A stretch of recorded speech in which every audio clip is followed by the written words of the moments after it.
Cześć! Dzisiaj na warsztacie mam 3 Walkmany Panasonic. Są to modele RQ10, RQ11 i RQ-P44. Mają one w zasadzie standardową usterkę, czyli zdekomponowane paski napędowe. Niestety z biegiem czasu paski napędowe zaczynają tracić swoje właściwości.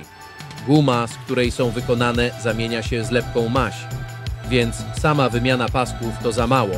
Trzeba także usunąć resztki starych pasków i wyczyścić mechanizmy Walkmanów.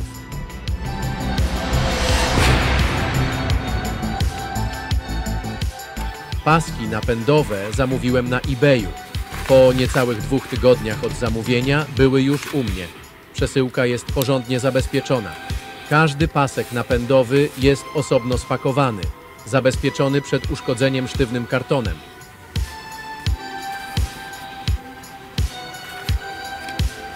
Zaczynam od najprostszego Walkmana, czyli RQ-P44. Aby dostać się do środka, należy wykręcić parę wkrętów. Teraz trzeba pozbierać resztki paska napędowego oraz wyczyścić lepiącą gumę, w którą się on zamienił. Do oczyszczenia używam izopropanolu, chociaż równie dobrze sprawdza się cleanser do płytek drukowanych. W tym Walkmanie można wspomóc się przy czyszczeniu, uruchamiając odtwarzanie. Dzięki temu rolka napędowa silnika będzie się obracać, co pomoże w skutecznym jej wyczyszczeniu. Jak widać, po czarnych śladach na chusteczce było co czyścić. Po wyczyszczeniu zabieram się za montaż nowych pasków napędowych. Naprawdę jestem pod wrażeniem dbałości o ich zabezpieczenie na czas transportu. Gdy zamawiałem paski na naszym portalu aukcyjnym, nikt się nie przejmował ich zabezpieczeniem i przyjeżdżały pozwijane, zawinięte w folię bąbelkową. Zakładam nowe paski i skręcam Walkmana.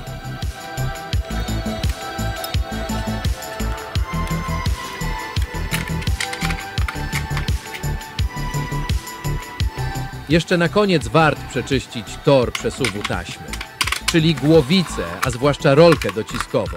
Po latach potrafi nazbierać mnóstwo brudu.